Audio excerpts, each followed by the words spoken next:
Mister Rajendra Singh Pathania versus state of Delhi हा case law दाखल केला। त्याच्यात माननीय सर्वोच्च न्यायालयाने असं म्हटलेलं आहे की आंदोलन करणं हा भारतातील प्रत्येक नागरिकाचा मूलभूत अधिकार आहे आणि आंदोलकांवर केलेली अटकेची कारवाई ही निषेधार्ह आहे।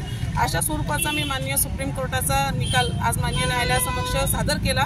त्या निकालावर आपलं म्हणणं मांडण्याकरता सरकारी वकिलांनी आज वेळ मागितलेला असल्यामुळे आजची तारीख ही उद्यावर ठेवण्यात आलेली आहे।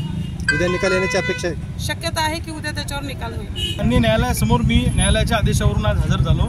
माननीय न्यायालयाने आज निकाल देणार होते, तो निकाल उद्या 16 फेब्रुवारीला उद्या सकाळी 11 वाजता माननीय न्यायालयाने कोर्टात हजर व्हायला सांगितलेलं आहे आणि उद्या न्यायालय निकाल देईल अशी अपेक्षा आहे। काय कशामुळे राखून ठेवला निकाल, काय कारण त्या बाबतीत मला काही सांगता येणार नाही। बहुतेक सरकारी पक्षाने वेळ मागितला आहे माननीय न्यायालयाला त्यांचं म्हणणं परत मांडण्यासाठी नव्हे।